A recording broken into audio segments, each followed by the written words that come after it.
I just realized I forgot my microphone. Hold on. I knew. Oh my god. I knew I was forgetting something.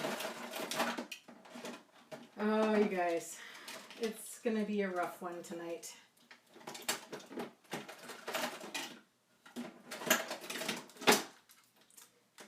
Ay, ay, ay, ay, ay, ay, ay. Chaos. Chaos and clamor. Here it is. Here it is. Just bear with me. I didn't even check the volume. Okay, volume's on. Microphone is on, kind of. Yes, microphone is on. Hello. Welcome to the live stream for January 11th, 2017. My name is Dana, if you are new here. And, oh good, lots of people are here. Ryan is here. Hello. Helene. Shara. Diana. Jessie. Misty Blue. Free to be me. Bear. I'm not sure how you pronounce your name. XIO. Sapphire. Pounzer. Pnonzer. Evie. M. Carter. Tony LaRose. Larry. Clock 99. Lots of people are here. So this is my disclaimer before we get too far into it. I threw my back out on Saturday night, I think it was. There is no good story to go along with it. Like, I wish I could say I was doing something awesome like snowboarding or anything anything remotely exciting, but I rolled over in bed. That's what I did, and I just popped my back, and I've been in excruciating pain ever since then. So we're gonna see how long I can go tonight. Today was the first day that I was able to actually, I went to work for half a day, so yay for that.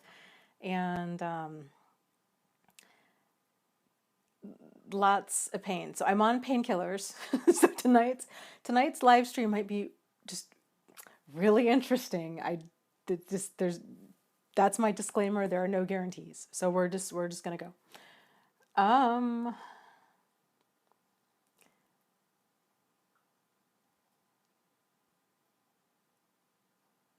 So okay, let's scroll up. Marie and Juanita and Tony and M. Olson.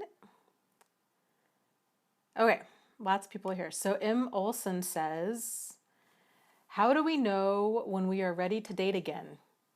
And then the question cuts off. How do we know when we are ready to date again? And I think what you're meaning is, and are healthy. So I'm just going to run with that. Oh, and this is going to sound like a Zen riddle, okay? You know you're healthy enough to date again when you don't necessarily need to date. It's weird, right? So I think what a lot of people do is that they tend to look towards like, it's weird. Like, people are like, well, if I'm really lonely, so I want to date. But if you're dating because you're lonely, that's the last time you want to actually date, because the choices that you're going to make when you're lonely versus when you're not, when you're thinking clearly, are going to be really, really, really different. So frankly, I would encourage most people to, nobody's going to like this, but I would encourage most people to date, to just chill out for like a year after your relationship. Just breathe, get to know yourself, get a really solid support group in place, get friends, get hobbies. Just don't even entertain the idea of dating, because you are incredibly vulnerable and you don't even realize it. And what tends to happen to a lot of people, myself included, is they think, okay, well, I feel like I'm emotionally stable enough, like I can actually live my life and I'm not this thoughts of this person aren't consuming my every waking moment. Therefore, that somehow means that I'm healed. But it's not. There's a lot more to it. And the deeper levels of healing really have to do with, and it sounds so hippie woo woo, I know, but like really healing the relationship you have with yourself. Like getting to the place where you love yourself. You know what that means. Because again, that's like a cliche. That's a buzzword that's totally thrown around. Like, oh, okay, I just love myself. But like really know what that means. Like really treating yourself with value across the board and realizing that you deserve to be treated with dignity and respect and kindness and compassion, and that you will not, and honesty and trust and all of these things, right? And that, and I should say, let me back up. Trust is something that's earned. Okay, so maybe take that one off the board because that's not a given. That's something that develops over time. But like honesty, openness, sincerity, respect, dignity, all of these things, to know that if you're not being treated that way, that ideally that's going to be a deal breaker. That's not something that's workable behavior, because when we're dating somebody, the whole purpose of dating is for discernment. It's to see, does this person fit into my life? Like, are they what I am looking for? And then they should also be wondering the same thing when they're dating us, right? Like, are we a good fit? The goal of dating isn't to just stop being lonely. It's not to see problematic behavior in somebody and be like, well, I can fix this, or this is somehow workable. No, like the purpose of dating is to be discerning about what you want in your life, where your deal breaker behaviors are, what is considered workable, kind of just where you are in that.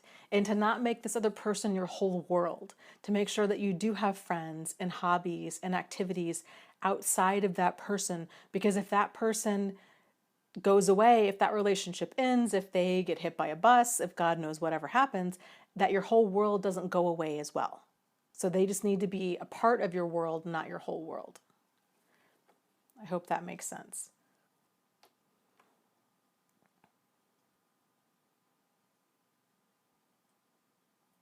So Helene says, I broke no contact today. He emailed and told me he thinks of me every day, saying he misses me constantly and can't be with another woman, even though he cheated.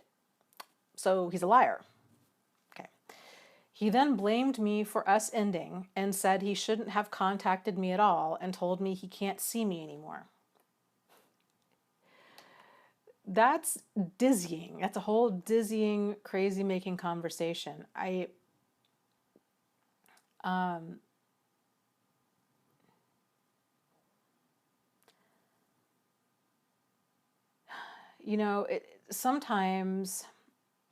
Sometimes breaking no contact can give a person that clarity and that validation that they need to realize this person is not what I'm looking for. Like, unless you're looking for a person that lies and gaslights and blames, then that would be the perfect person for you.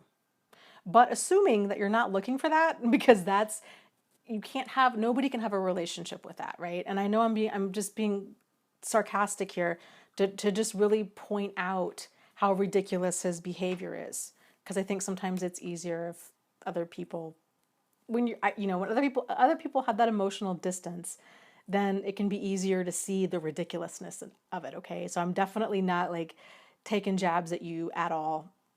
I've been there too. So really seeing this is highly problematic. This is not something, that you want in your life. And sometimes it's that pain of reopening no contact that gives a person that clarity of like, oh, that's right. Anything here causes pain, and I need to avoid this because it causes pain.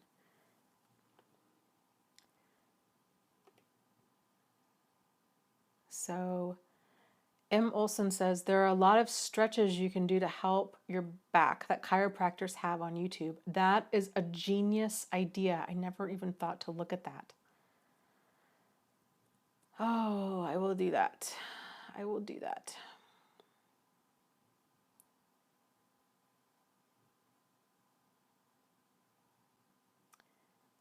Free to Be Me says, I have a cool meetup.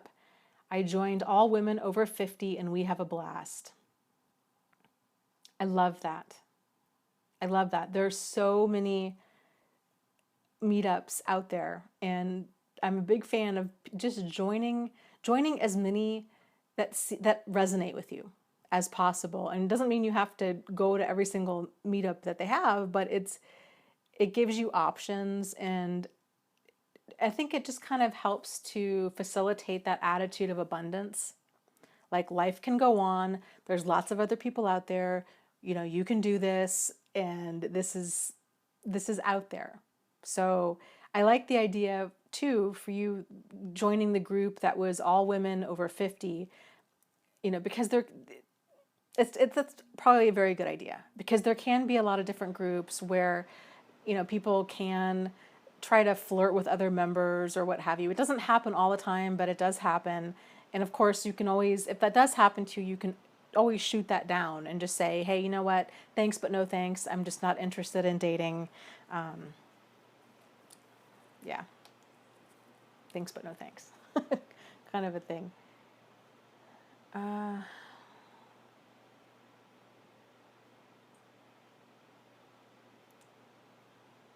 Yes, Free to Be Me says, healing the inner child. And yes, compassion and respect are number one.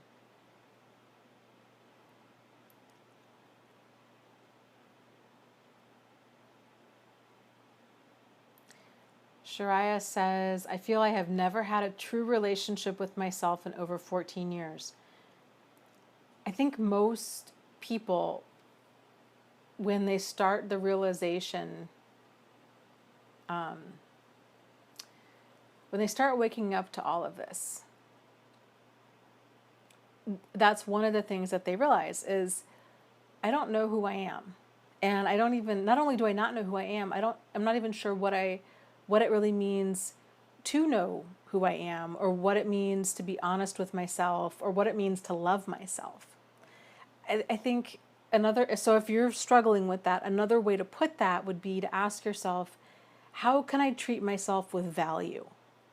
Because love, especially like self-love, like that can feel really cliche and like a loaded term. So asking yourself, how can I treat myself with value? How can you, and what does that look like? What does that look like within, the food you eat, the friends you keep, the people that you're dating, or the relationships that you have, or how much sleep you're getting, or how messy or clean your house is, or just across the board. So TC says, first day of EMT school tomorrow. Big step in moving forward. I'm hoping I can keep my anxiety under control. Good for you. I hope so too. I think they're probably going to keep you so busy that my guess is, you're not going to have time to be focused on your anxiety at all. They're going to keep you busy. EMT stuff, when I was going through nursing school, some of my favorite classes that I had were taught by different EMT instructors, and I found it all just absolutely fascinating. It's a lot, no joke. Like it's a lot of stuff to learn, but the good thing is they go over it time and time and time and time again, and then you're going to have ride-alongs, and it's all super, super interesting. So I'm excited for you. If you're into all of that kind of first responder intensity of being on the scene, then I think you're really going to like it. So good for you.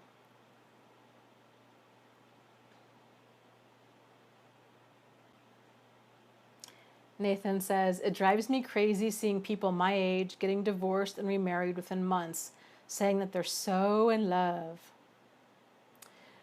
Oh, it drives me crazy seeing people at any age getting divorced and remarried within months and saying they're so in love. It's so it's just so immature, right? But when you're with an emotional manipulator, they do such a great job of this whole love bombing and this rushing of intimacy, and there's generally a lot of sex, and just intensity, and that intensity is often confused for sincerity, to where people feel like, this is my soulmate, I wouldn't normally move this fast, but because this person, everything about them seems so right, not knowing that they're being mirrored, that's why they move forward and tangle themselves up with somebody like that. And it happens to a lot of people out there. But yeah, healthy people don't move that fast. And not saying that they're necessarily a narcissist or an emotional manipulator, but there's something more going on there, because there's no reason to move at light speed. Everything is easy to get into, it's so much harder to get out of.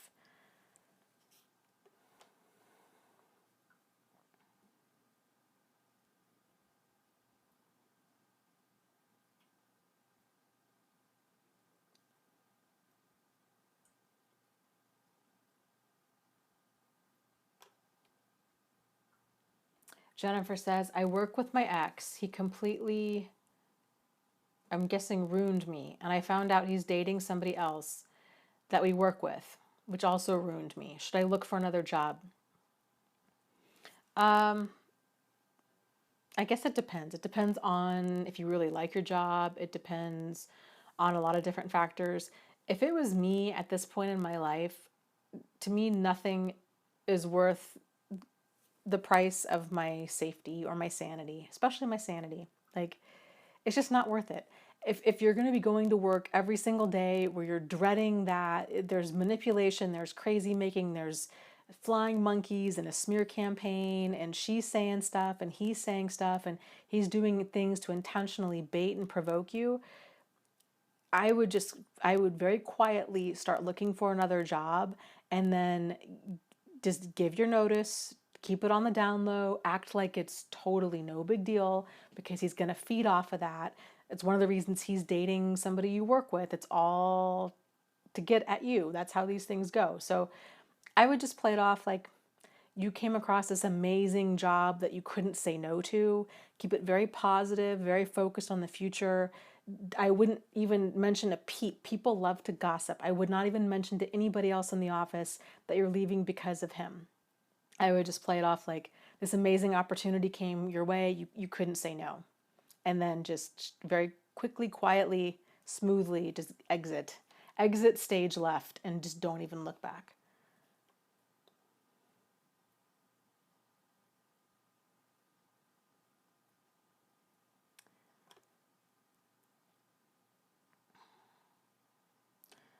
So Sean says, I work with my ex. We have to have contact. I'm so confused because he has so many issues and knows that he is emotionally and mentally unstable, but he won't get help. It's frustrating when people know that they have issues and they won't get help. Whatever it is, whether it's emotional issues or physical issues. I'll tell you, it's really frustrating for me. I have several family members in my family who have heart issues and who also are diabetics. And a lot of times, they, especially the diabetes part of it all, they don't take that seriously. And it's really, really frustrating when you're trying to get through to somebody, because they know, they're like, yeah, I have diabetes. Yes, this is a major thing. Yes, I know this can kill me, but I don't know. Like, I don't like taking shots. I don't like taking my blood glucose several times a day. So I'm just not going to. And it's sort of like we don't have control over that, but the consequences of their actions they can kill them. And it's frustrating that people just aren't motivated to actually take care of themselves better. So I hear you.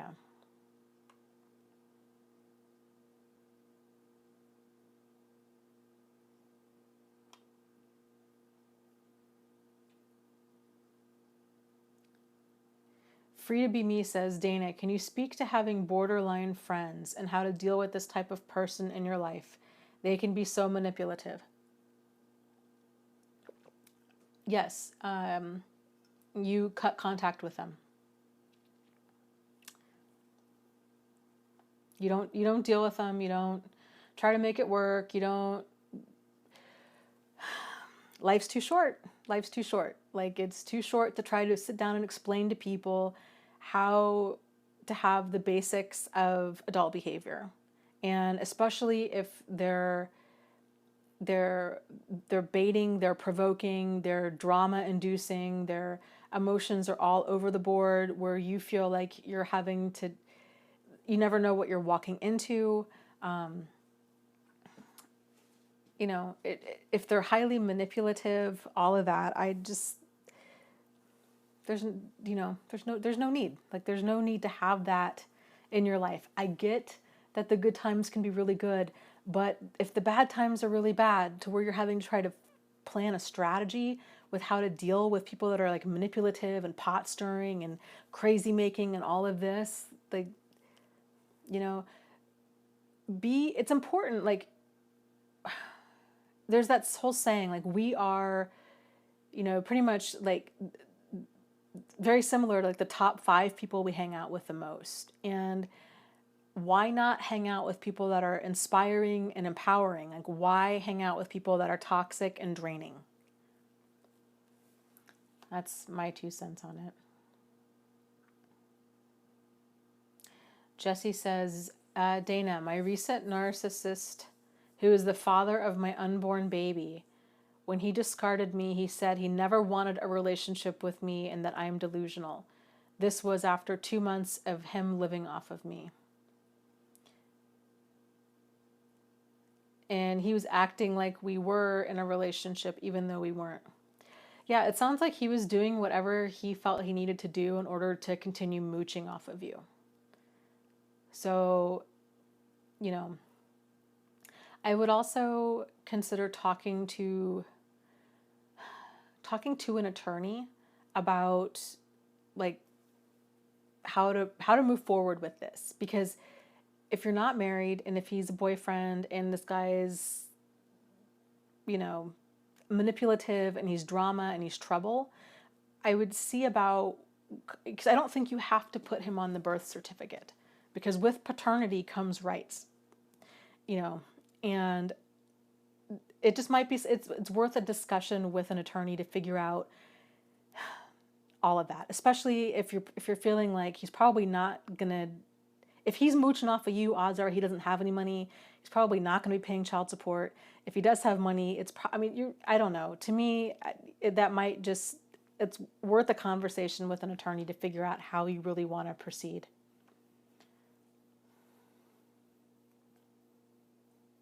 Helene says, yeah, he's actually the worst. He's so good at manipulating, but I think that it's easier to see now. Write all of this down. Keep all of this. So when you miss him, you can slow things down and read this before you react and respond. So you don't keep getting sucked back in again. Make a video talking to yourself of everything that he's done, all the reasons that you need to stay gone. So you can remember, like, this guy causes pain. Like, don't do this. Like, don't open this door again. Yes, he's going to tell you everything you want to hear. He's going to tell you you're beautiful and that he's never felt this way about anybody before, and that he met his match when he met you, and that he's sorry, and that this time things will be different, and that you two had this amazing connection, and all of this. But, like, it's normal people don't blame and spin and do a 180 like that onto somebody. So it's just wasting your time to go back and forth with this guy, holding on to hope that he'll be somebody other than he is.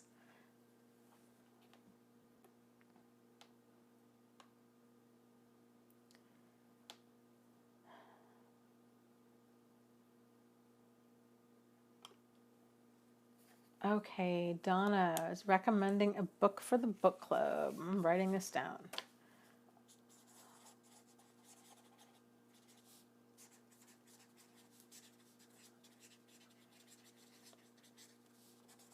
Long title. All right, I will check it out.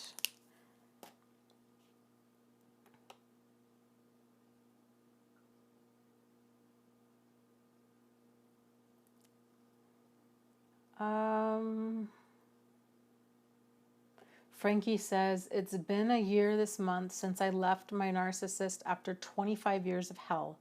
Why do I still feel like I want to see him fail in all aspects of his life? Because you're angry. Because you're angry and you want him to suffer as much as you suffered. And it's normal and it's part of it. You know? So it helps to shift your focus off of him if you can start finding things in your life. Like if you can really try to redirect a lot of that anger into building a really great life for yourself, to where you're so just enjoying your life and you're just in alignment with who you are and you've got friends and hobbies and you're too busy to even look around to see what anybody else is doing, let alone him. It's going to make it a lot easier to let that go. But again, like a lot of that's just it's normal because it's righteous anger. If somebody really does you wrong, it's very normal to be like, I want them to suffer like how they made me suffer. And it's hard. It's hard to set that down, really hard.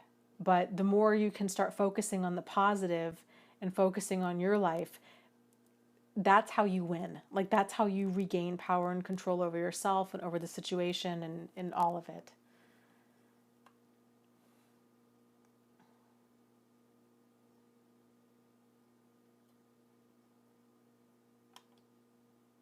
Helene says, I just really wish they would admit that they cheated. How do you know who they cheated with?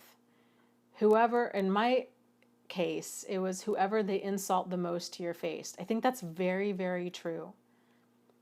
That they're like, oh, what? Who? I would never sleep with her or him, or whoever they're talking smack about the most is probably the person that they are sleeping with.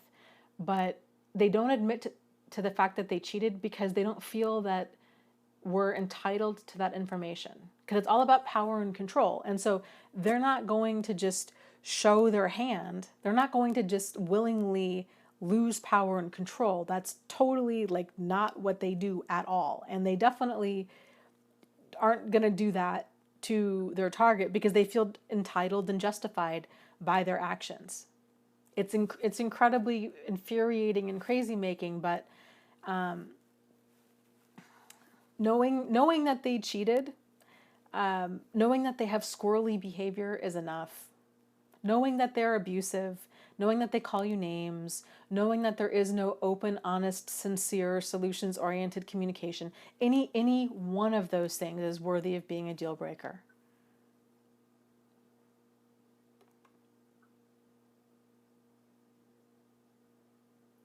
Mark says, I started reading Healing the Child Within. I remember my late uncle approached me and told me that I should read it when I was a teenager. He knew. He told me in private to read it. Yeah, it's a great book. We had that was our first book club live stream back in November, I think it was.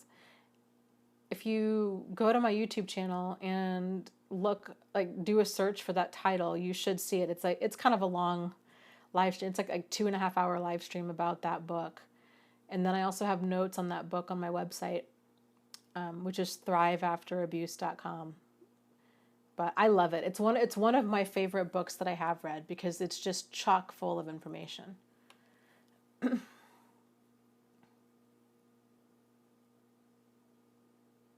I'll be curious to see what you think about it when you are done reading it, and any aha moments that you have.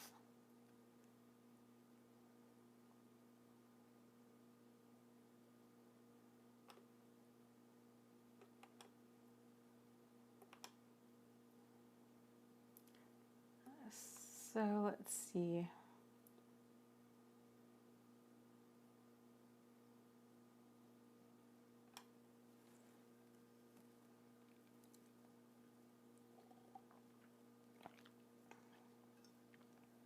Irene says, yesterday I asked my husband to move out at the end of the month. He decided he was going to move out yesterday and he wanted to tell the kids. Did he end up moving out?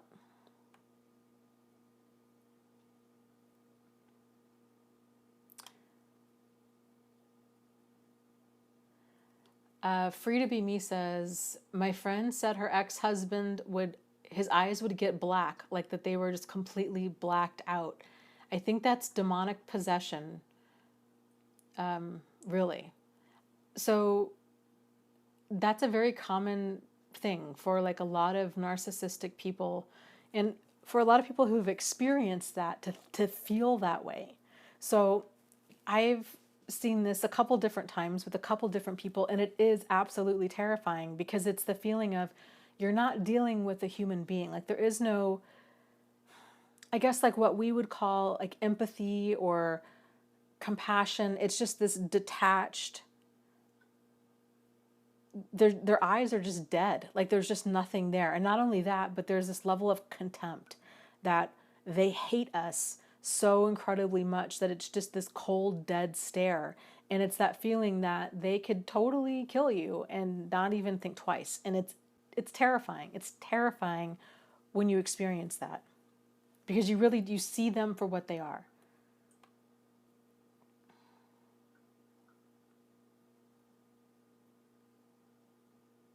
Okay, I was just going to ask. Okay, Irene says, yeah, he promised to be neutral with the kids, but lied and started crying and told them I was making him go. Very common. There is a book called Divorce Poison, and there's notes on it on my website, thriveafterabuse.com/book club. I highly recommend, at a minimum, reading my notes on it, but ideally reading that book. And it talks about divorcing with a highly manipulative person and how to do damage control with your kids. Because what oftentimes ends up happening is they do stuff like that, and it manipulates the children, and it can turn the children against you. So now you're the bad guy because look at how much you made daddy hurt. So it's really, really, really important that you understand like different types of manipulation that they can and that they do to their children, so you can be better prepared for it.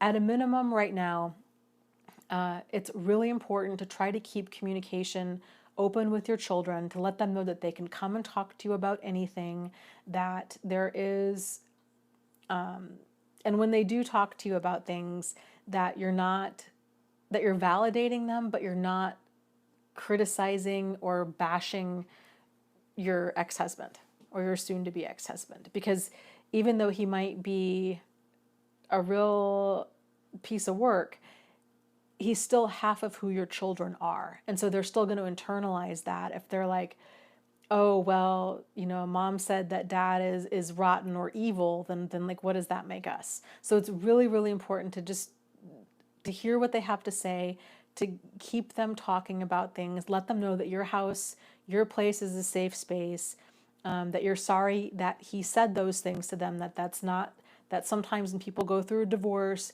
some people say things that are not true and that they don't mean, and that's adult stuff. These are adult issues, that they are children, and that this is not their problem, and that this is not something that they need to get into the middle of. And letting them know, so they're not trying to feel the burden of taking on adult issues.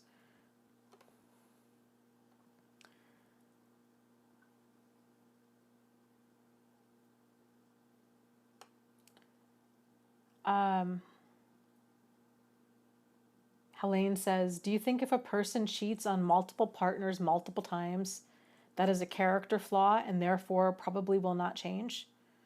Yeah, completely. I think cheating once is enough. Having a pattern of cheating on multiple partners multiple times, I think it would be an absolute, first off, they're a liar, okay? So you can't trust a liar. Like, it's a mistake to ever, ever, ever trust a liar. So if a person has this pattern of behavior of, like, it's a mistake to expect loyalty from somebody who can't even give you honesty. So if they can't even give you honesty, you would be throwing your life down the toilet, holding on to hope that this person could change, because odds are they're not. They're not. So it's a pathological behavior. Like, whatever's driving them to cheat multiple times on multiple people until they somehow realize that that's a problem and get that resolved within themselves, they're going to keep doing it. And the odds of them actually getting into therapy and really doing soul searching and figuring that out is like slim to none, especially if it's just easier to change partners and blame the partner for everything that went wrong.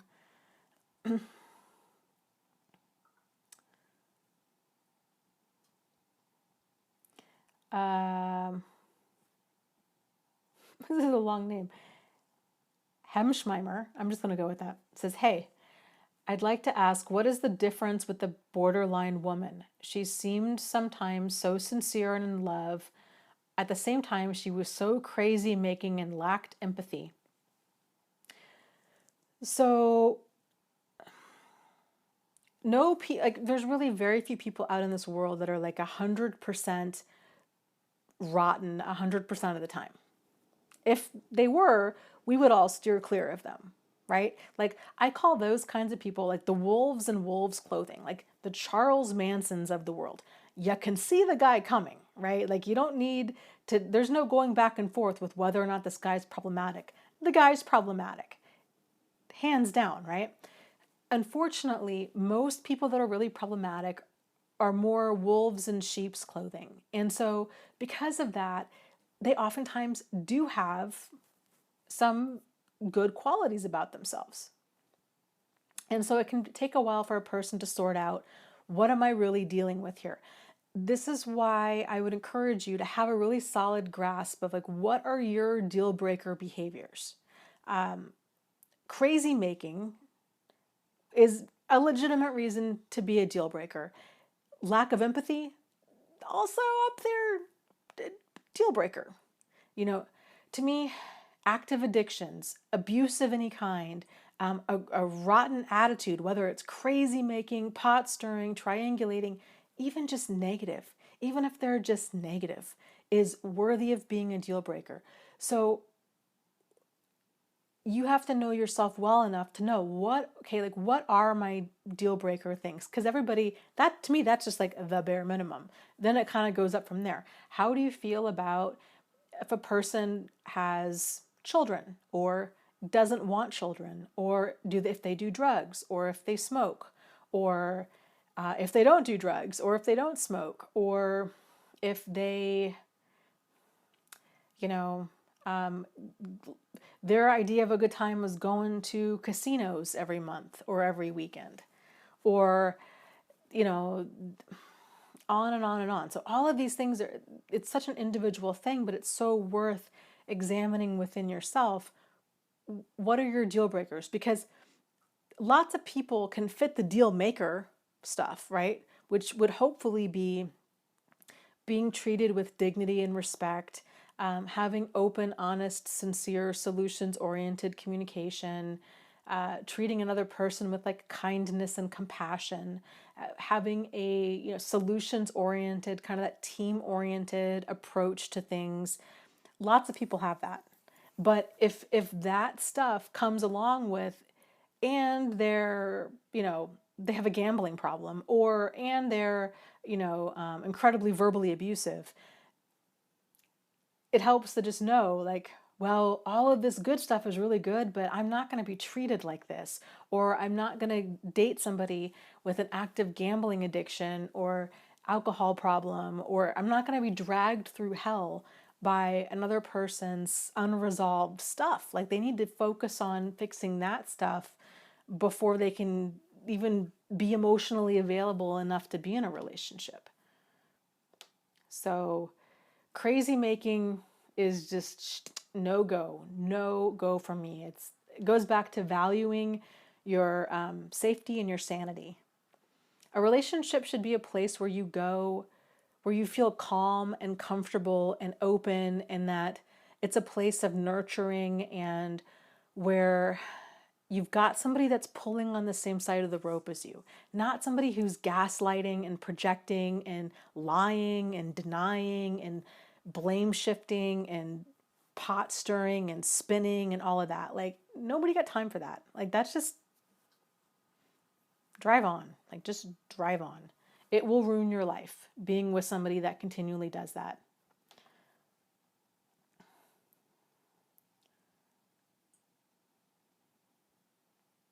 Irene says, the kids didn't want him to go, so he is staying. Yes, and that's probably exactly why he wanted to talk to them and exactly why he framed it in the way that he did. So now the ball is back in your court with trying to figure out what do you need to do now? And I would start by getting some sort of plan together, because he's going to paint himself to be the victim of the situation. He's going to make you into the bad guy. I saw this time and time and time again at the domestic violence shelter, where then all of a sudden the abusive person is the one that's like the world's greatest parent, and they're buying gifts and they're trying to win affection, and they're making it seem like, oh, mommy's the bad guy. We don't give up on people in this family. It's all about forgive and forget. And mommy says she's a Christian, but obviously she's not, because she won't give me another chance. And they lay out the crocodile tears, and it's a whole freaking production. So it's really helpful if you can gather the supports that you do have, formulate a plan, and then act on it. It's not easy, but it's not easy getting out from the clutches of a manipulative person. But it can be done. It can be done.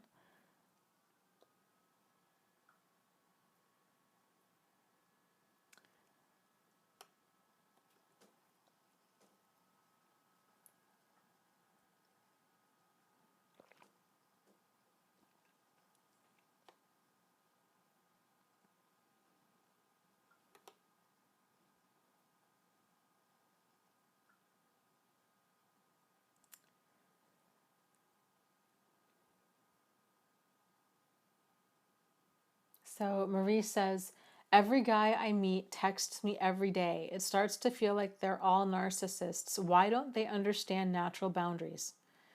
I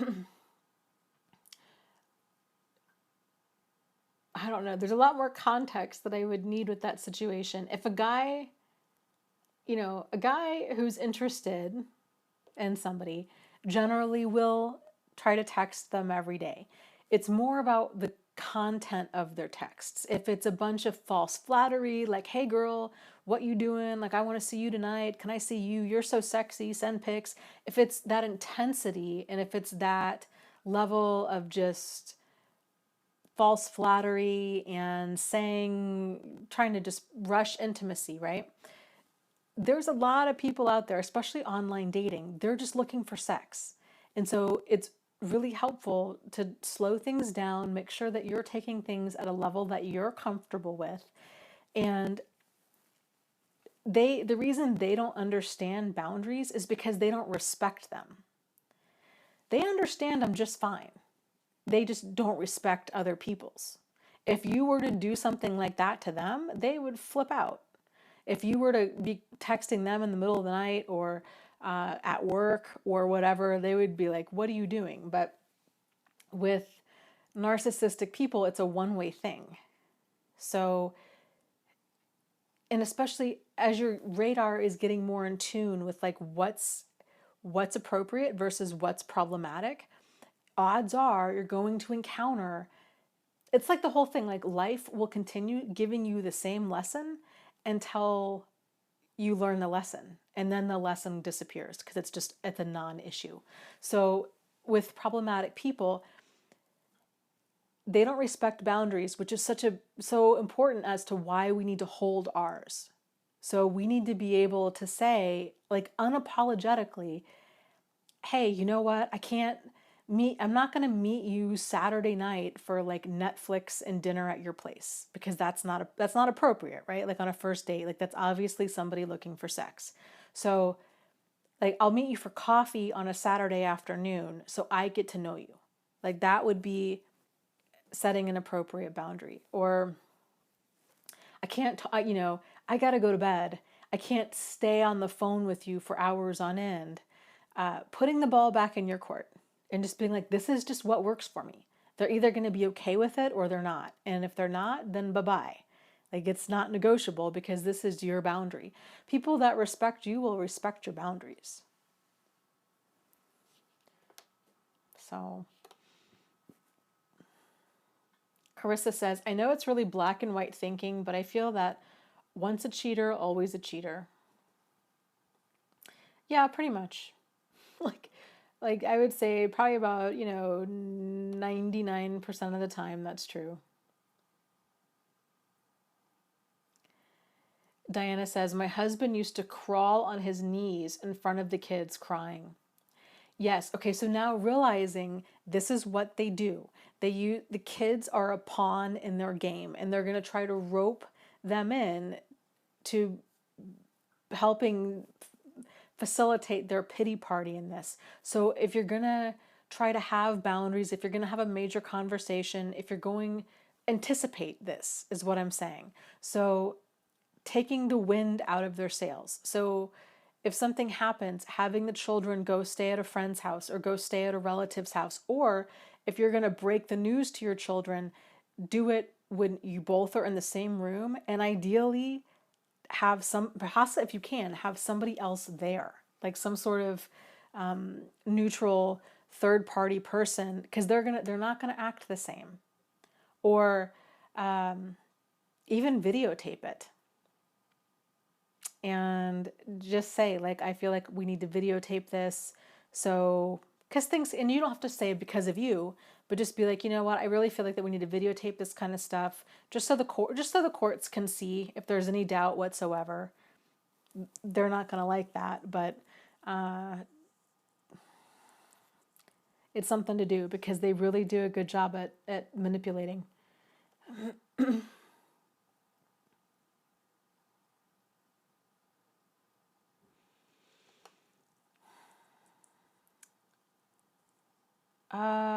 That's an interesting question. Salon asks, do you think love avoidant is an empath quality and a love addict is a codependent quality? I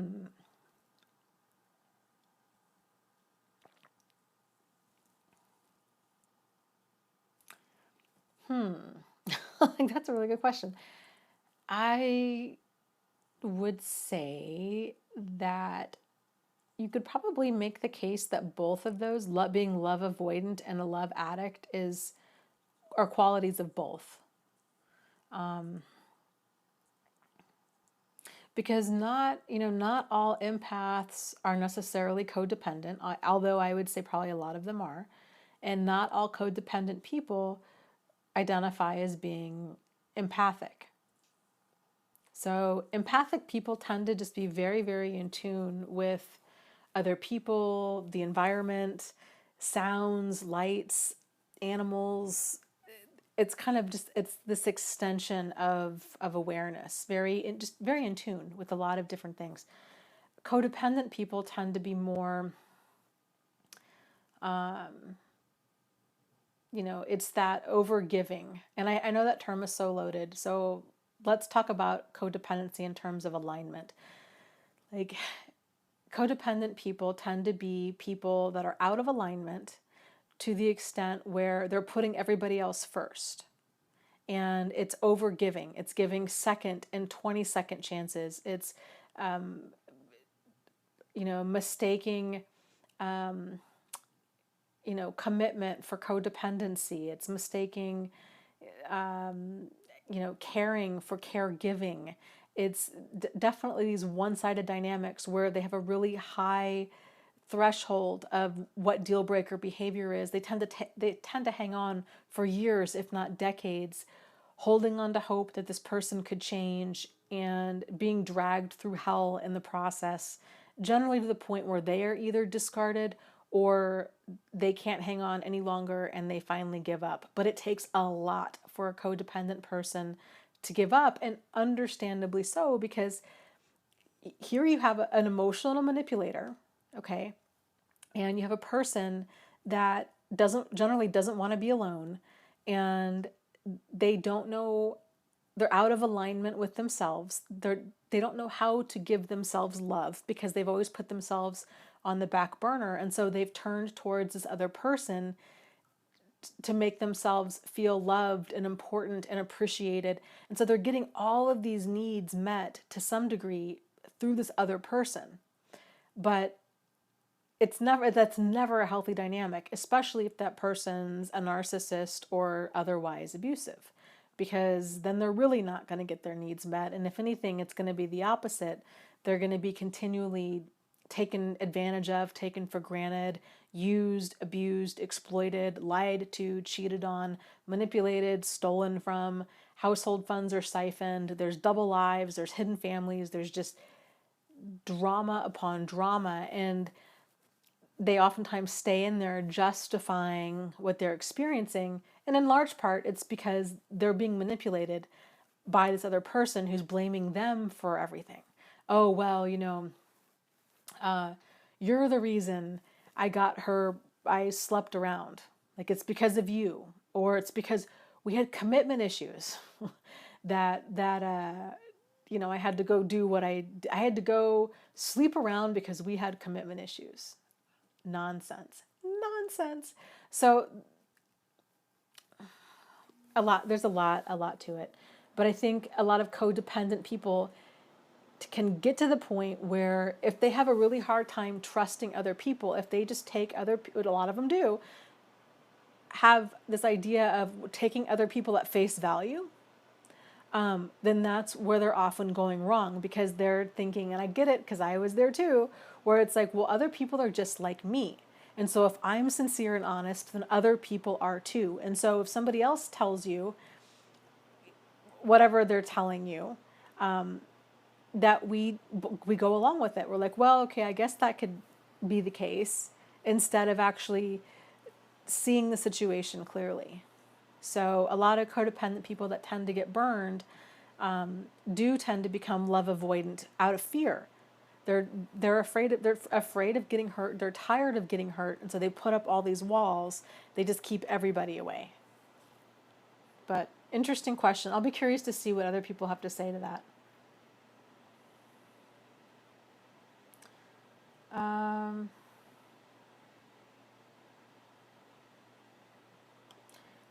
The Truth Hurts asks, early in the breakup about a year ago, I shut down a narcissist's hoover by embarrassing her. I'm constantly receiving fake profiles on Facebook requesting friendship. Is that her? Well, I can't say for certain. I don't have a crystal ball and I don't know. My guess would be that it probably is her or related to her, because most people don't get fake profile requesting friendships unless there's something more going on there.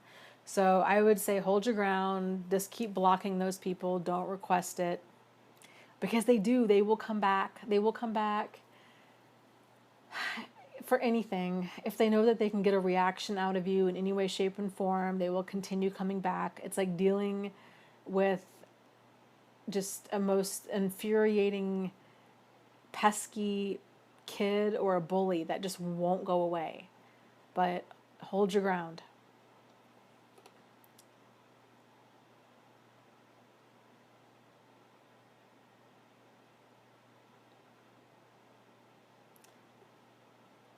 Helene says, I cannot stand how charming he is. Everyone honestly thinks he's great. I know only 2 people who know him personally that see his true colors, his child's mother and his stepsister's ex. That's often the case, and it is infuriating. I get it. I totally get it, because both of mine were incredibly charming too. But I know it's so hard, but it really does help to try to just focus on what you have control over. Like, focus on building a good life for yourself. Because the more you try to bring it to their attention that this person is a total jerk, it's going to make you look bitter and petty and like the problem. It's not going to help things at all. And I know how like re-victimizing that feels when nobody else seems to see that it's a problem except for you. But I know that you're in the support group. Stay there, vent all of this stuff there, really spend a lot of time and energy pouring it into building an amazing life for yourself. Because time tends to show people's true colors, and I guarantee you it's not just the 2 of you that sees this. There's more. You guys just haven't met, but they are out there.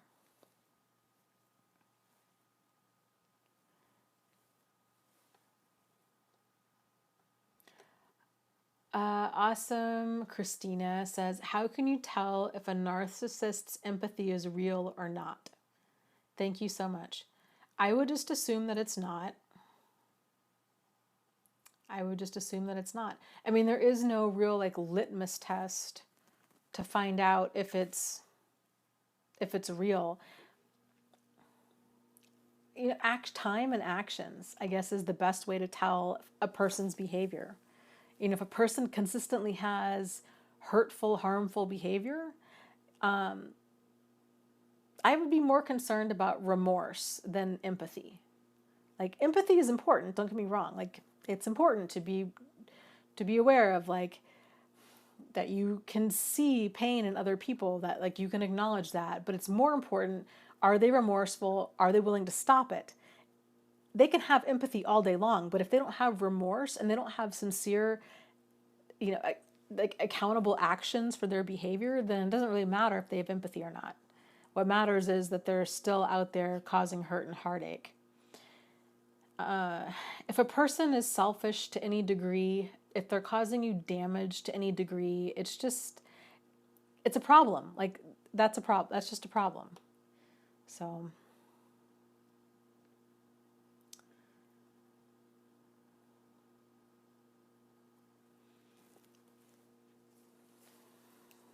okay, there's another book here.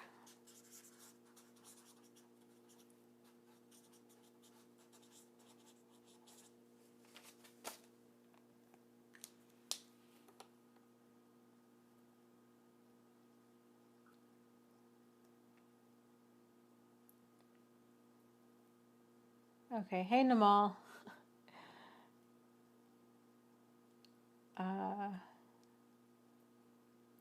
Narc Free says, how can you tell fleas from real narc abuse?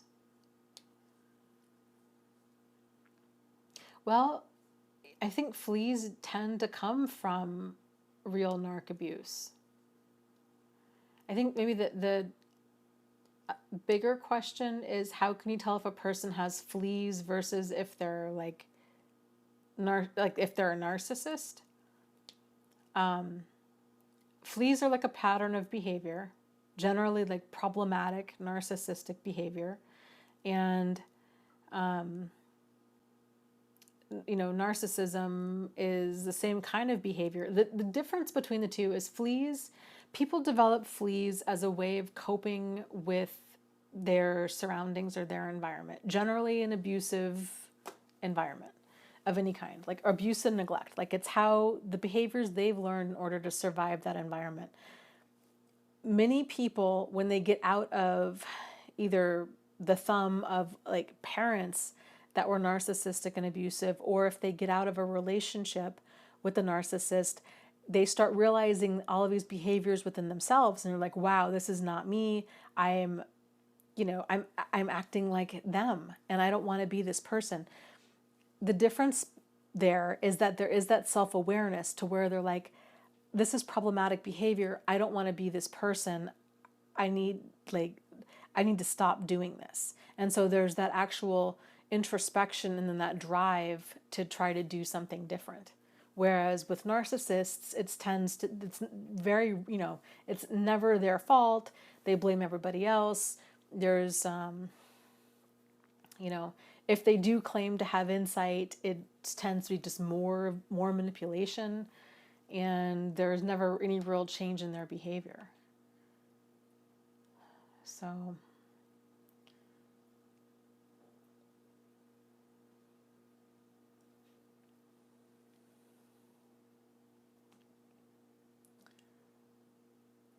okay, let me...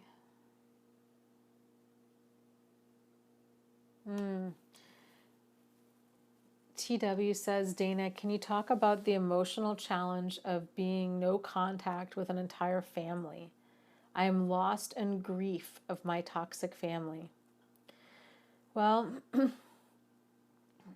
think there's we all get two shots at a good family in this life. The first one is the family that we're born into, and that's just dumb luck. Nothing we can really do about it. It's just happenstance. The second chance we get at a good family is the family that we create, whether that's who we marry and who we have children with, or the friendships that we develop. So if your first shot at a good family was with a bunch of toxic people and it was just this den of dysfunction that you were born into, then understandably so, like grieving that loss, that just takes time. And I think people go around and around and around and around that for a long time because it's hard. It's hard to fully acknowledge and realize these people are just not going to change, and this situation is not going to work for me, and I can't be here anymore. But you can build your own family with friends and people that are supportive. I know a lot of people, myself included, who tend to have holidays with friends and go on vacation with friends. And it's like, this is so nice. Like, it's so nice when people get along and there's dignity and there's respect and there's not drama or chaos or yelling or lies or manipulations or any of that. It's just smooth sailing. So that can be a way to kind of have like a substitute family and ease that emotional pain, is intentionally going out and creating your own group with people that are healthy for you.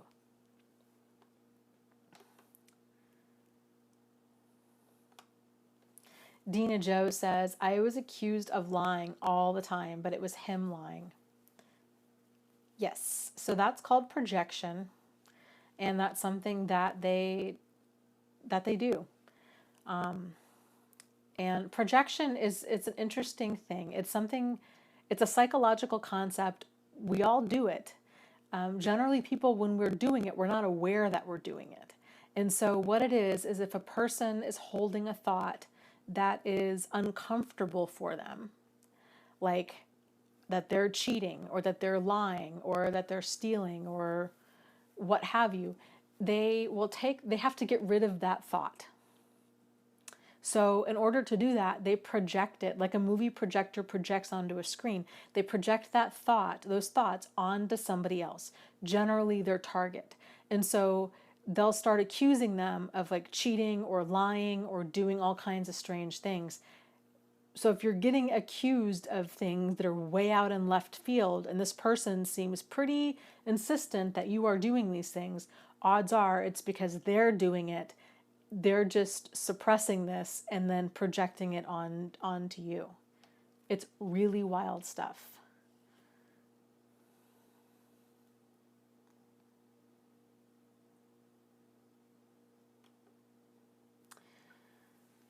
Anthony says, I'm having a hard time breaking up with my narcissist as he wants to keep me on strings, and it's really hard to be real with myself or with him.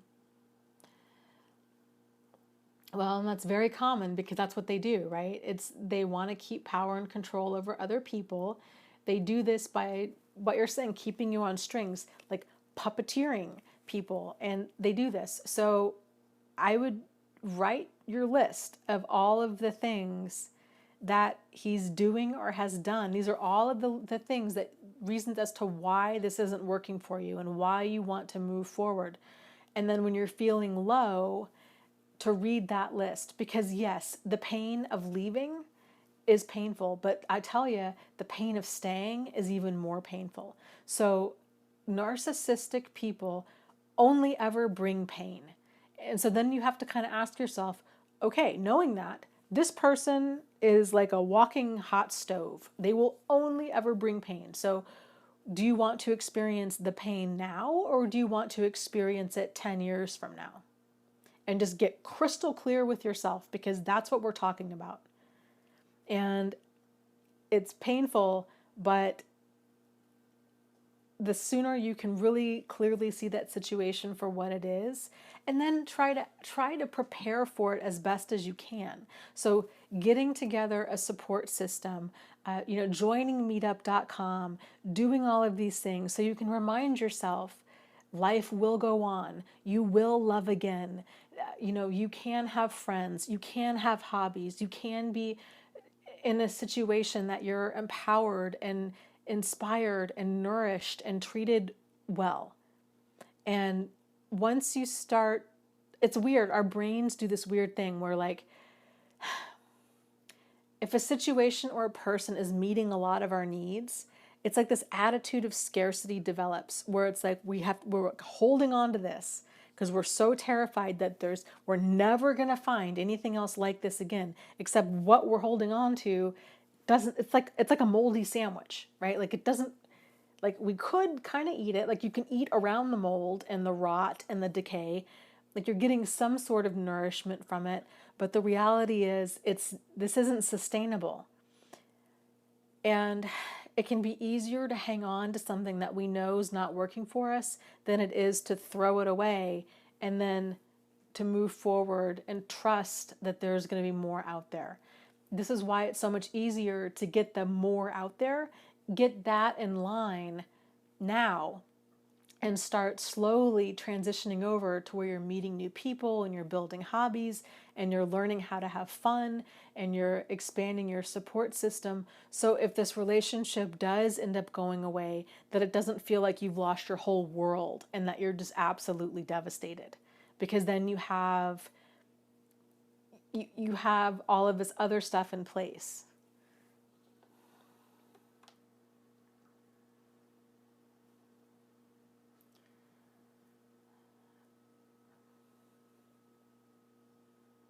Yeah. Jay Bird says, it feels great to be moving forward instead of always being in reaction to everything. Yes, yes, yes, yes. That's where the power is. The difference between reaction and responding. And the difference between those is anticipation. So if you can anticipate what another person's going to be doing, if you can anticipate how you're probably going to be feeling, how you're probably going to want to be acting, then you can move to a place of responding. Reacting, when you're reacting to something, it's a knee-jerk reaction. It's what happens without thought. And narcissists and the emotional manipulators do a really great job with this because they really get people knocked off balance to a place where they are reacting, because that's part of what they're going for. It gives them supply. It makes them feel smug and superior to provoke these feelings of like jealousy and insecurity and anger and rage and upset. So knowing all that, then you can take a step back and analyze the situation and be like, okay, these are the emotions that they continually provoke. This is kind of how their game goes down. Here's what I'm going to do instead. Here's how I'm going to plan to do this instead. And then you're shifting, you're changing the game. You're changing the game to actually make it work on your terms. But, a lot of this has to start with realizing that it's a game. Because if you're just thinking like, well, I'm just in a relationship, then that mindset will not serve you, because it's not a relationship, it's a manipulationship, and it's all about power and control, and it's all about them winning.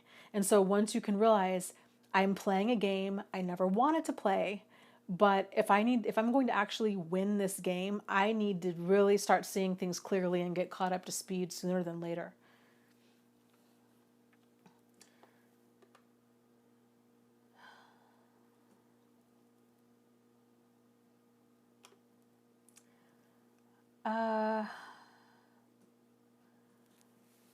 Let's see.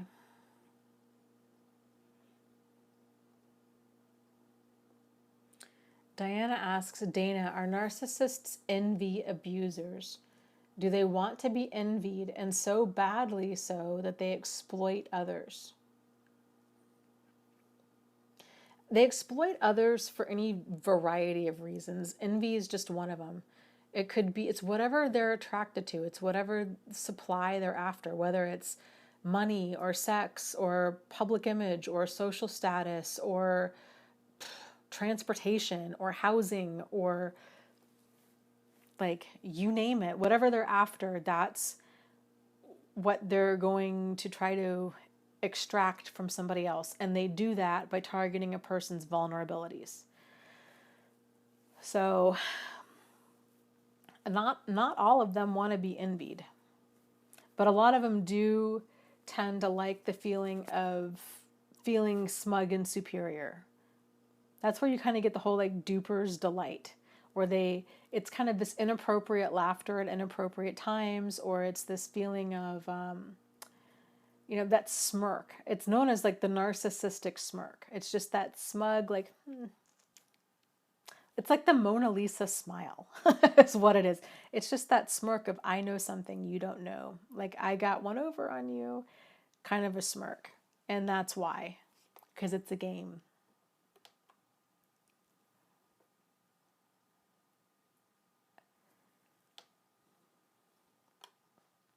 Helene says, how is it that we still have hope for these kinds of people? Denial. It's denial, because once hope dies last, and once you fully see them for what they are, then there is no more hope. So I have no hope like that there'll be anything other than there are. But it takes time. It takes time. It's hard. It's just hard. It's hard for normal, decent people to really wrap their minds around what they're experiencing. You know, in my situation, both times, I was incredibly fortunate that I found out so much information that like there was no going back, because it was so over the top and so outrageous that, like, what do you do with that other than walk away? Like, that is so far beyond workable behavior. It's just jaw dropping. So it's sort of like an online dating scammer, right? Like, people that get caught up with online dating scammers, they want to believe, they want to hold on to that hope that this person really does exist, that they really will get married, that they really are going to come and see them in a week or two, but they just happen to be in the military, or they happen to be selling their billion-dollar business, or that their ship was really, taken over by pirates, or that there's always some sort of excuse, right? And they hold on to hope that this time will be different. Yes, I know that they said before that they lost their wallet. And then before that, they didn't have enough money for escrow to close on their business. And then before that, they were traveling and lost their passport. And before that, like, it's always an excuse. And they string their targets along to extract as much out of them as humanly possible. Generally, with online dating scammers, it's money. But once a person, generally, once their bank account's done, tapped out, the person quits contacting them. That's when they realize, I've been scammed. So there does come a point when people give up hope, but it tends to come with the price of experiencing a tremendous amount of pain. It's just asking yourself, how much pain do I need to really go through in order to realize this person's not going to change? Frankly, it's a good rule of thumb in life, abusive people or not, just like set that aside for a second. Whoever you date, assume that they will never ever change. Like, it's just really, like, don't date somebody thinking, you know what, I bet they're going to quit drinking when we get married. Or I bet they're going to not want to hang out with their guy friends once we get married. Or I bet that, they're going to lose weight after we get engaged. Or it's not reasonable, and it's not fair.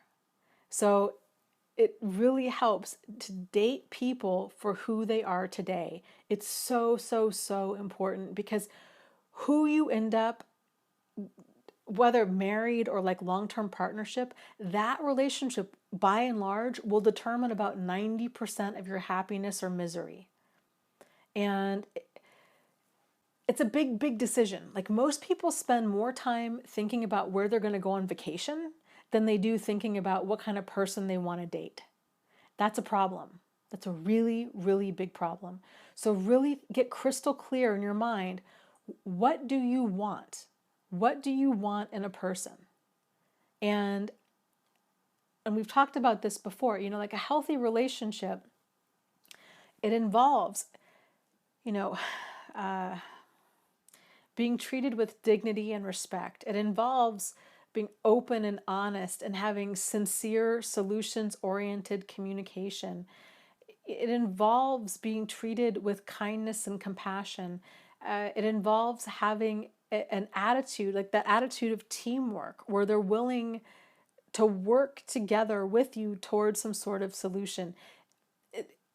It does not involve, active addictions or abuse or a rotten attitude where they're not willing to work with you, or they're incredibly negative, or they're insulting, or any of that. It doesn't involve adultery.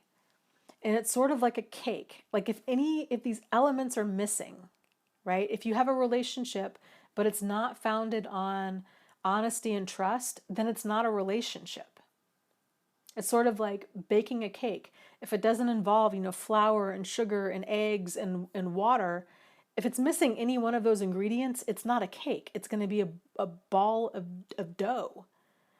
So it's really important that all of those ingredients are there, honesty and trust and dignity and respect and open, honest, sincere, solutions-oriented communication.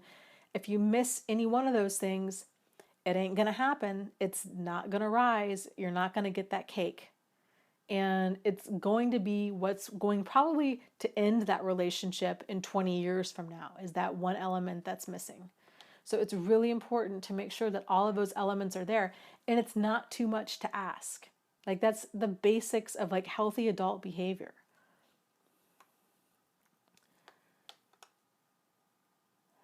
Carissa says, Dana and group. I'm starting to develop feelings for someone I know is not good for me right now. How do I conquer the cognitive dissonance with this? I would encourage you to write it all down. Write down or make a video of it, talking to yourself, where you're filming it, right? And you're like, Dear Carissa, okay, so you met this new guy, and here are all of the reasons this is not going to work for you. This is a problem. And so when you start like teetering on, well, maybe I can make this work, he only seems to maybe flirt with other women, but I don't know if he's cheating. Like if you're finding yourself justifying behavior that's like not justifiable, go back and watch that video, and that'll help snap you awake. And then also being crystal clear with yourself, like sometimes being brutally honest with yourself and asking yourself, okay, Carissa, how much pain do you want to suffer? Do you want the pain of walking away from this guy now when it's minimal? Or do you want to wait 3 more years until it's incredibly painful and then walk away? Like, those are your options. So which option would you rather choose? And just straight talk. Like, just get straight real with yourself. And that'll help wake you up. Carissa says, squirrely behavior is a deal breaker, Helene. Yep. Squirrely behavior is a deal breaker. Normal people, non-squirrely people don't have squirrely behavior.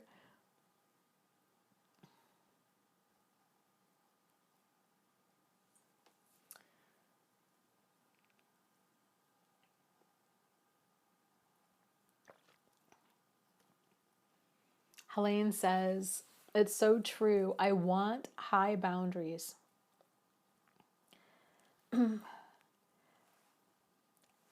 I want you to have healthy boundaries. And you know that you have healthy boundaries based on how you feel. Because it's being treated with value. Ask yourself, how would you treat somebody that you loved? How would you treat a child or a younger sibling? Odds are you would treat them with value, right? Like, you would make sure that their clothes are clean. You'd make sure that they had a lunch packed. You would make sure that they, were taking a shower every day, that they brushed their teeth, that that their friends were nice to them, that they had their homework done. Like you would just really be making sure that you're treating them with value. Like you're setting them up to win. It's the same kind of stuff with like parenting ourselves now that we're adults. You know, asking yourself continually, how can I raise my standards? You know, who are you? Who are you? And how can you raise your standards to something even higher? I think a good rule of thumb is to decide no more crumbs. No more crumbs. I'm not going to do that. I'm not going to be an afterthought for somebody else. I'm not going to be, you know, I'm not going to be yelled at. I'm not going to be cussed at. I'm not going to be pushed around or hit or shoved or spit on or made fun of or belittled or invalidated or minimized or told that it's somehow my fault. I can't take a joke. I'm too sensitive. I'm too serious because I don't find their abuse funny. Like these kinds of things. And then being prepared to walk away from that.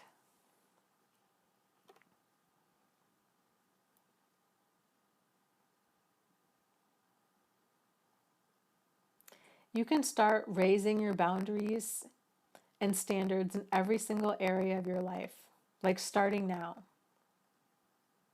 Just really getting clear, like really getting clear on the kind of person you want to be and the kind of environment that you want to have. And then just sidestepping anything that doesn't fit that picture.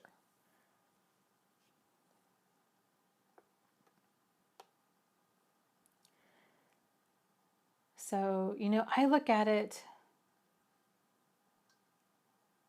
Okay, Namal says, "Hi Dana, I sent you a message on Patreon. I don't think that I got it. Let me look. Checking now. When did you send it?"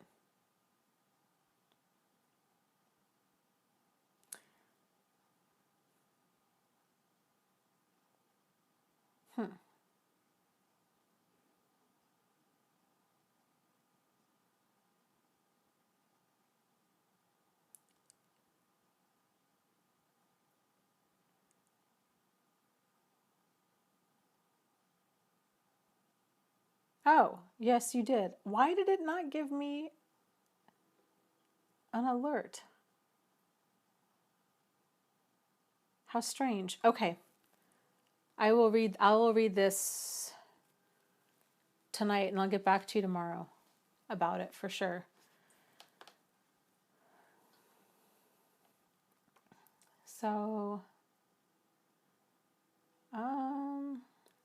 Narcissist Free said, "Do narcissists always cheat?" Well, you know, they're people, so it's the full range. I think, you know, a lot do and probably a lot don't. The ones that don't, it's definitely not because they value monogamy or that they value, you know, the sanctity of marriage or that they value the other partner. It's either the opportunity hasn't presented itself or they're not necessarily that interested in sex or who knows. But if, you know, if they don't act in a certain way, there's a reason for it. But it's not based in like morality. It's just because they didn't want to.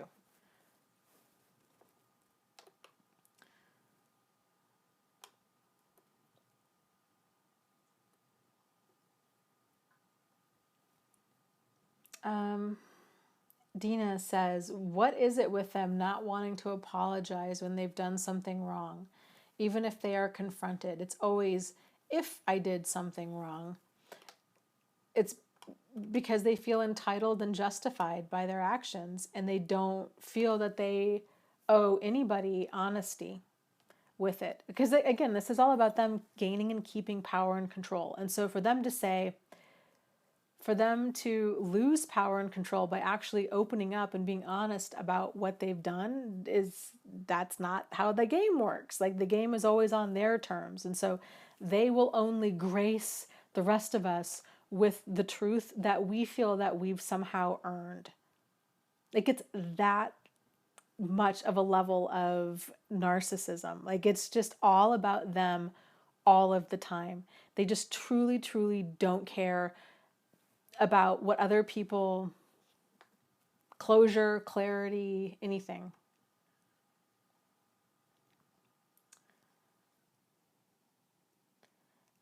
Anthony says, one thing a narcissist has always told me is that I was way too sensitive.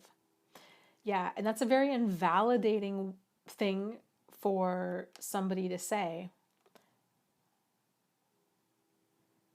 That we're too sensitive, too feminized, or that we have too many values and morals. It's basically a way of saying, you're not okay with what I'm doing, so because it can't possibly be my fault, right? I'm just going to blame it back on you and say, oh, you're too sensitive, you're too emotional, you're too feminized, you're just too high and mighty, instead of acknowledging, wow, I'm really sorry that I hurt your feelings. Because a narcissist doesn't do that. To them, they're never wrong. And so they just, they just don't even see it. So it's like they just blame everybody else for having the problem. Yeah, Mr. Tahiti says, you're too sensitive is one of the most manipulative things you can tell someone. Totally.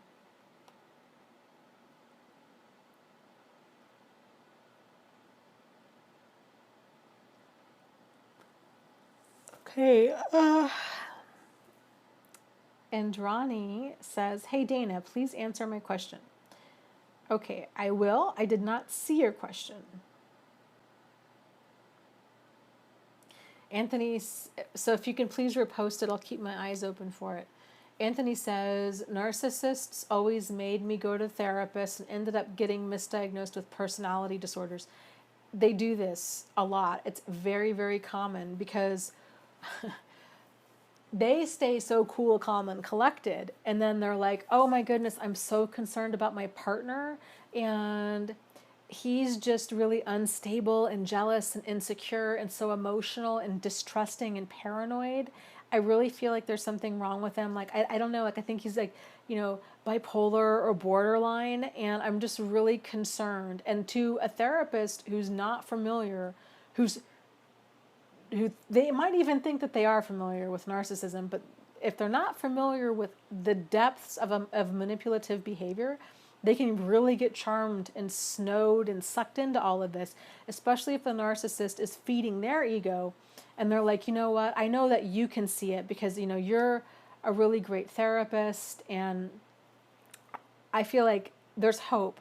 I feel good about this. I feel like there's hope because I feel like that you're a good therapist and that you can see through this, and they're just feeding into all of that neediness and most likely that unresolved codependency within that therapist.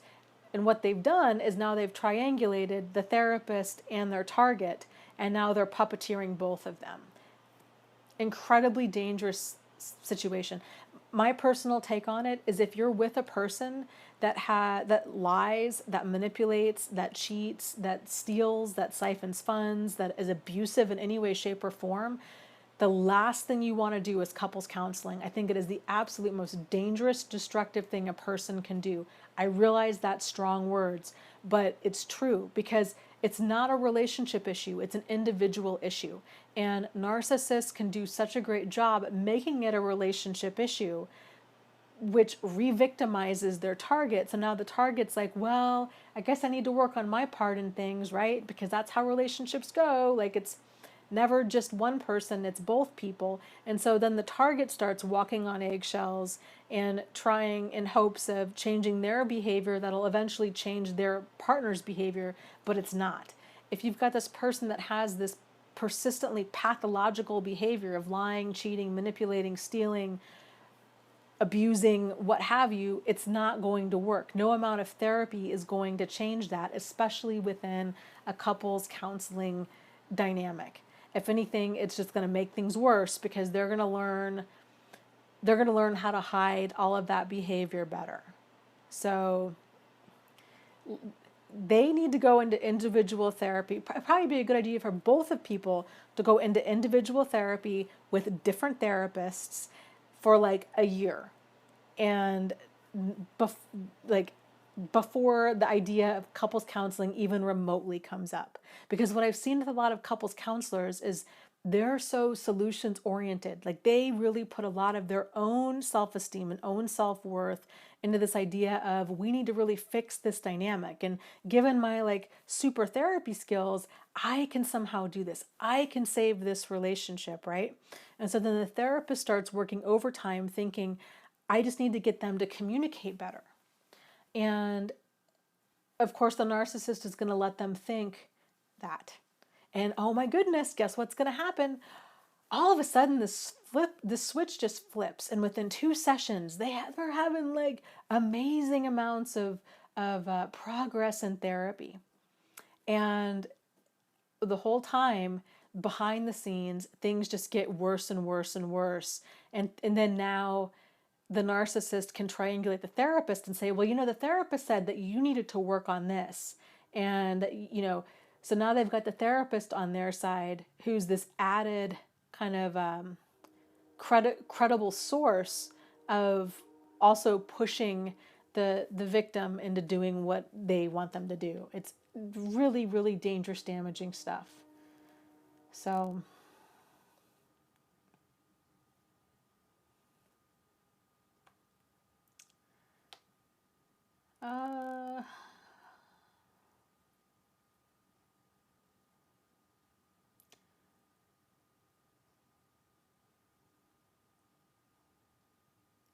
let's see. Christine says, Dana, you keep talking to Helene, but it seems like not everyone can get into the conversation. That is just coincidence. So I am trying to make it to see more people. That just happens to be where the conversation stops.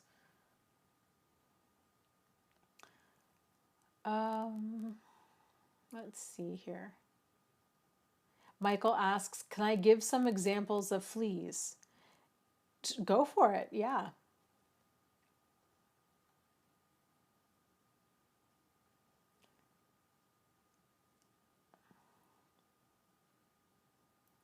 Okay, let's see.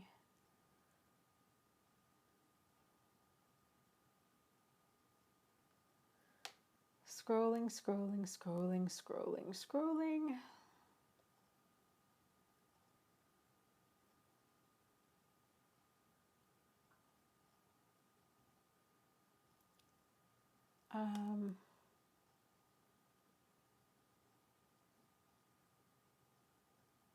AJ says, my narcissist ex tried to make me believe that my little boys from a previous relationship were abusing the younger son, the son that we share. Why would he do that? It could be that he just saw the other children as a threat and that he wanted just the three of you to be his family, would be my guess. But, who knows?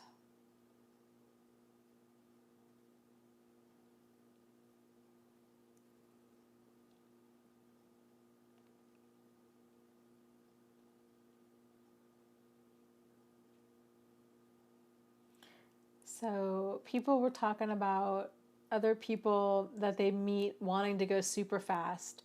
And that's the thing, like other people can want to go as fast as they want, but you're the one that can put the brakes on.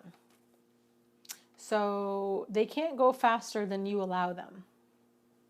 And they're not going to like it, but that's okay. They don't need to like it. If it's real, it'll still be there in a month or 6 months from now.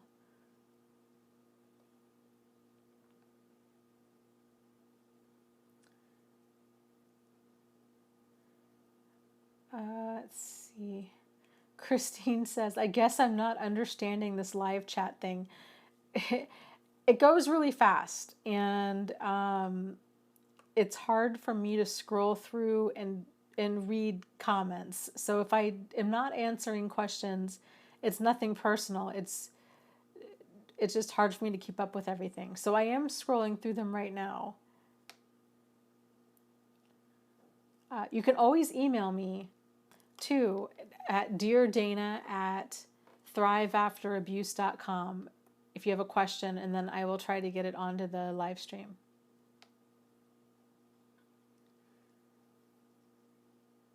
So, but it's a lot to keep up with. There's been quite a few people that are like, I can't even be in a live stream anymore because it goes so fast.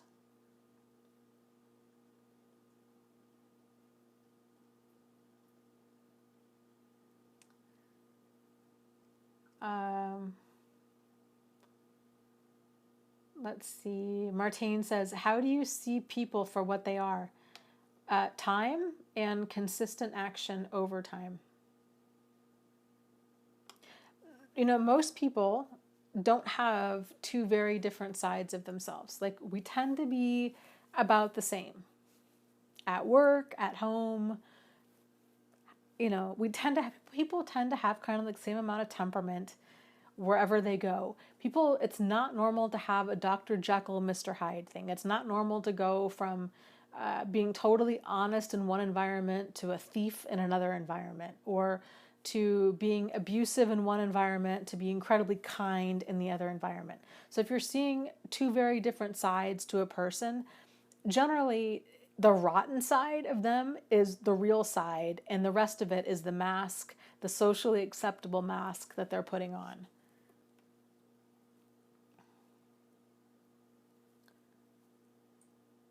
So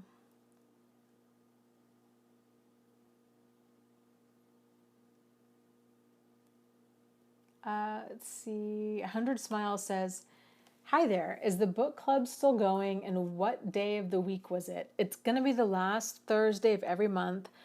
I just realized I needed to put up a calendar on my website, and I totally forgot. I will be doing that tomorrow for real. I knew I was forgetting something. And then I'll put up the book and everything else so you guys can prepare for it.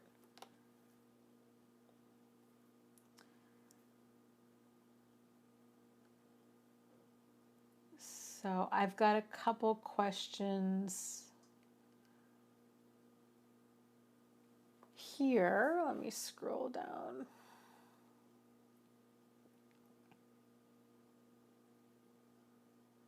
Oh, Christine says, I guess I'm not understanding how this live chat works. I keep posting and you keep talking to the same people. I post questions trying to get some answers, but I don't know if this is working. I did not see any questions. Is there any way you can copy and repaste them?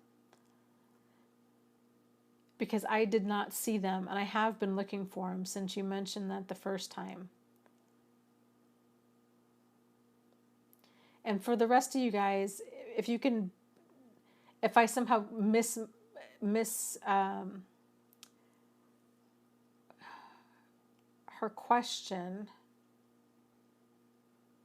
then please bring my attention to it. So I saw there was a few things that you mentioned, but I didn't see any questions, which is really strange.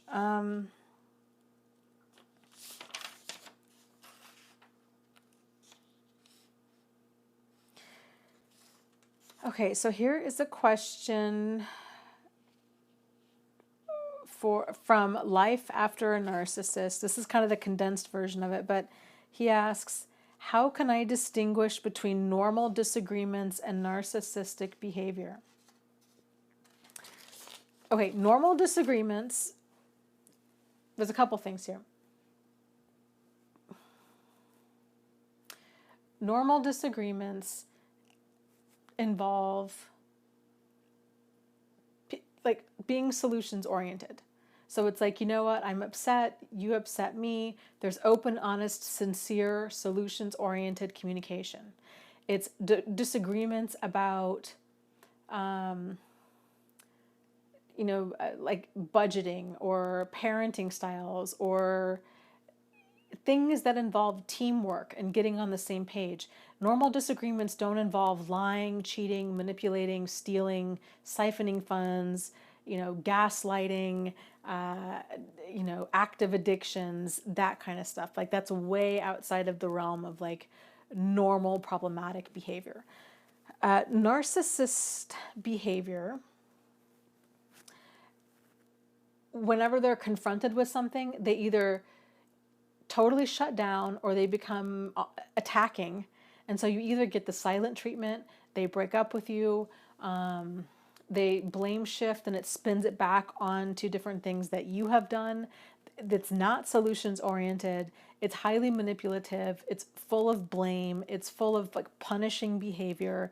It tends to escalate into, you know, potentially all kinds of fighting or hurt feelings. And it does not involve open, honest, sincere, solutions oriented communication.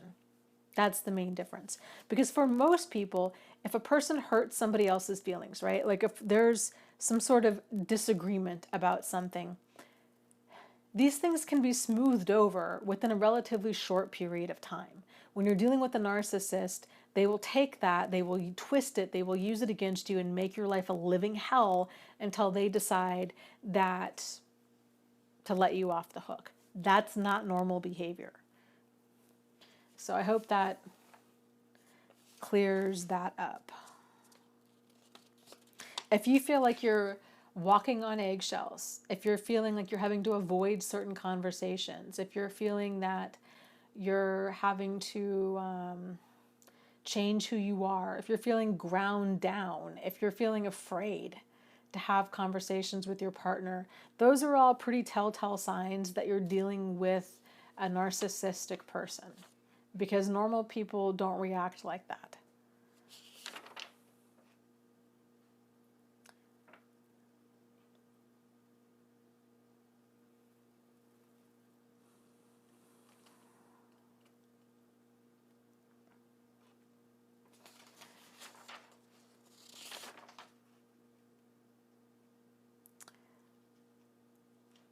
Okay, let's see. I might have to call it a night here pretty soon because my back is hurting and I'm on pain meds and I feel like I'm struggling to make sense. I might go back and just watch this video and it's all just going to be like just words. like you know, what was that scene from The Shining where he just writes over and over again, all work and no play makes Jack a dull boy. Like it's just going to be a bunch of crazy ramblings. So I apologize if I am not making sense.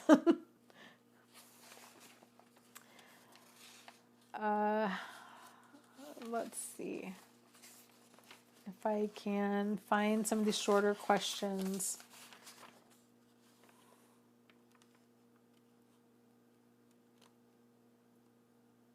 Okay, this one real quick. And the gal, okay, and Christine. Okay, she says, hey Dana, I did email you. Okay.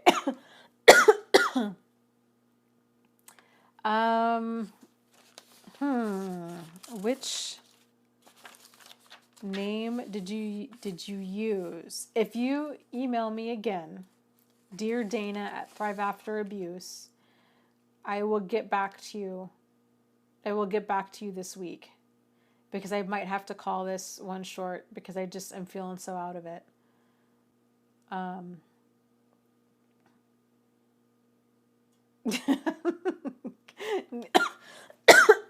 Kevin says, you're not making sense, Dana. No, the chair is not a giant rabbit. Don't follow it down the rabbit hole. That is totally how I'm feeling right now. Did you ever watch the show, the old TV show Twin Peaks? It's just like everything just didn't make sense, and it was just like just this like crazy. That's kind of where I'm at. But okay, let me answer this question right now because I feel like this one is for sure important, and we'll have to recontinue this at another time. This is a gal who was involved with a very narcissistic man. Anyways, long story short, she's pregnant with his child. She wants to keep his child, and because she doesn't want to tell him about it because she's sure that he would want her to get rid of the baby. And she says, I'm ready to accept the reality of that every day of this pregnancy and for the rest of my life, but the baby will always be a constant reminder of him. Please help. So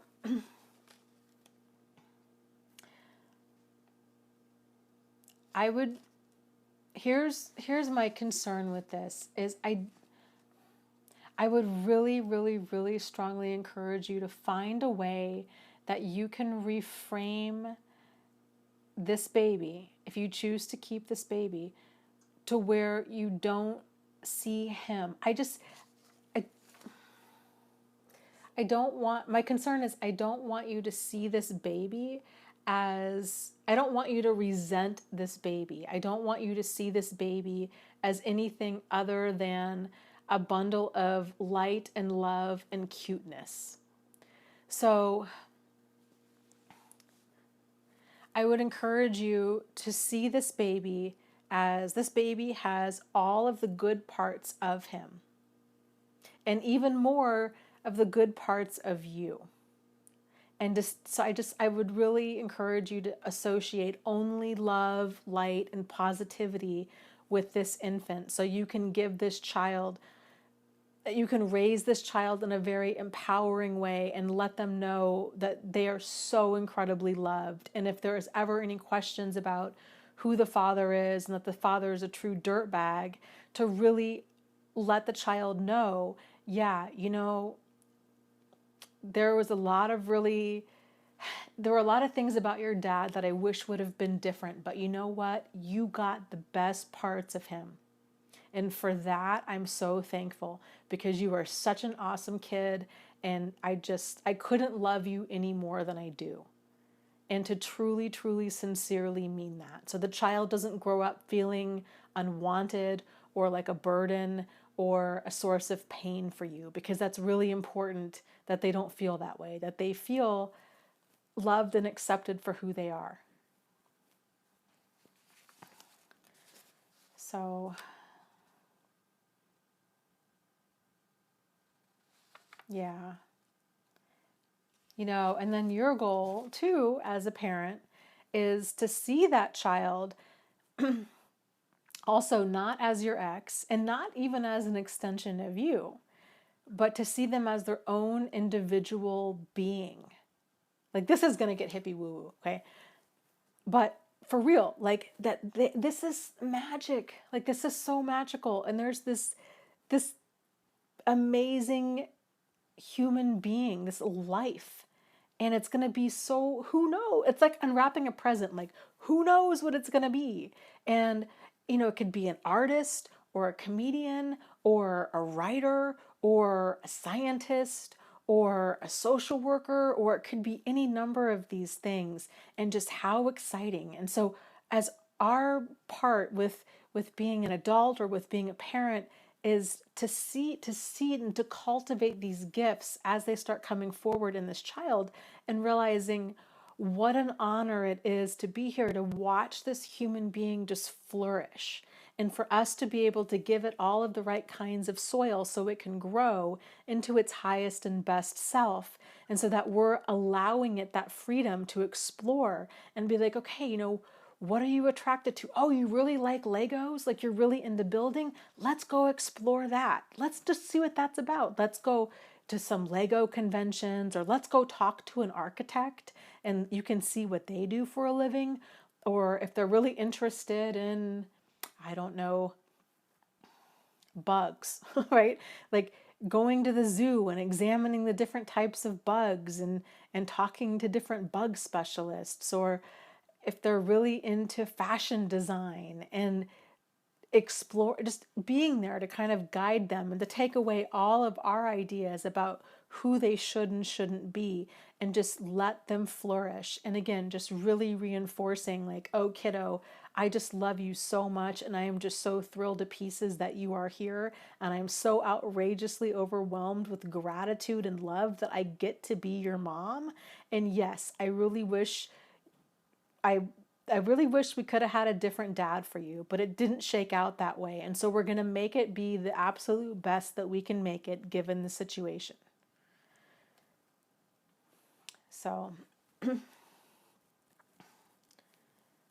yeah, that's what I got for that.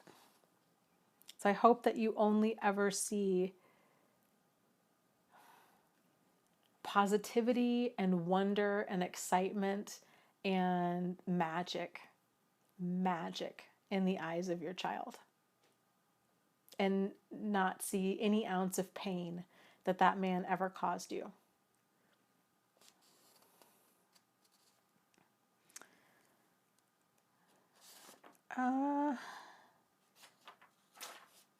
So let's see. These are some long questions, and I'm to the point, I really am feeling woozy. Like, I don't know if I can even read these. Because I'm just not sure I'm making sense anymore. So, okay, good. So we're close to 2 hours. I don't feel so bad.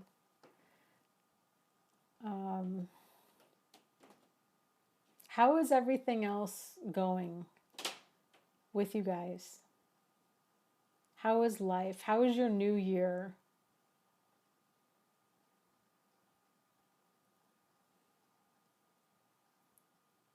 What's new and exciting?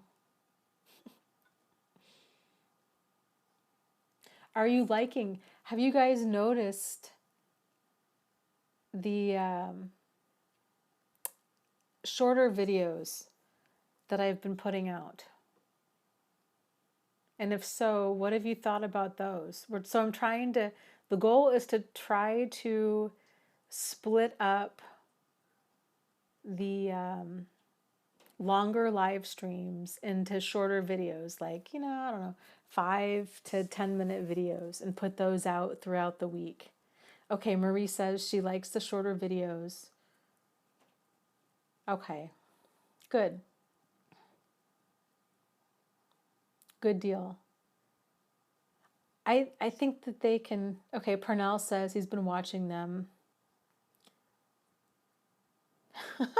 Anthony says one good movie to watch is Anger Management with Adam Sandler. I flipping love that guy. He is hilarious. Okay, Katrina says, I love that you're breaking up the streams and then picking it out into key points. And Diana says, I love the intro and the ending. Okay, good. Good. I was so concerned that it was going to be too many. I was just going to flood you guys with too many videos. So if it ever gets to the point where it's too much, let me know. And then like we can adjust from there.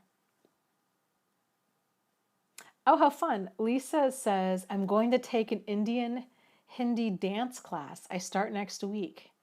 That's what I have planned for the new year. I love that. How fun. Good for you.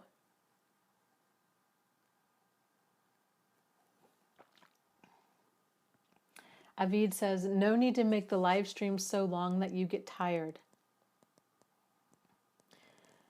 Yeah, I don't normally get tired. My issue is I'm on some pain meds right now because my back. And I just, anything that even remotely causes drowsiness just knocks me out. So, okay, Martine is saying it's not too much. And let's see. Oh, the next exciting thing. So I've been working on, I think I told you guys, I've been working on 2 books. And they're both really close to being done, which is super exciting. So one of them I just sent off to an editor Saturday. So yay for that. We'll see. I think the goal date for that book, I think I'll be able to get it out. I don't know. It depends on how quickly she gets back to me. The end of January or like the beginning of February. And then the other book that, and I'm still like, there's still, it's rough. It's rough. So the title for that book, I was thinking of calling it Start Here. And it's just kind of common concepts and definitions and questions that that I think are going to be really helpful. And then the second book is going to, well, again, like the working title is called Out of the Fog. And I'm really excited about that book. Like really, really, really excited about that book because it compares and contrasts a lot of commonly misconstrued concepts. And I think that'll really, it's just going to be that added clarity where people get so tripped up. I think it's just going to be helpful. So I'm super, super excited.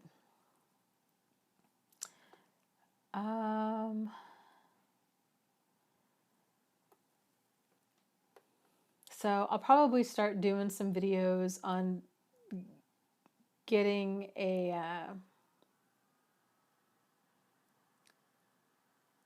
getting some input. Words. I can't think of words. Getting some input on the covers and on the titles and all of it. I am so like laughably bad at design. It's just not even funny. Like it's not even funny. So any input would be much appreciated. So we'll have to do that soon here and take a vote. But okay, guys. Yeah, Marie says, Dana, go to bed. I am going to go to bed. And I'm really glad that these videos, thank you, Kelly, that have been helping people. It's seriously, it's like humbling and amazing that one person can have an effect on other people, and just sharing kind of my aha moments in this and my 2 cents about all of this can actually help so many other people. It's just flipping awesome. So I'm thrilled. I'm thrilled for that. So with that said, okay, I'm signing off. I'm going to bed. And so lots of love to you guys. You are not alone. You are not crazy, and you really can move forward and heal from this. So you take good care of yourselves, and I will see you next week, okay?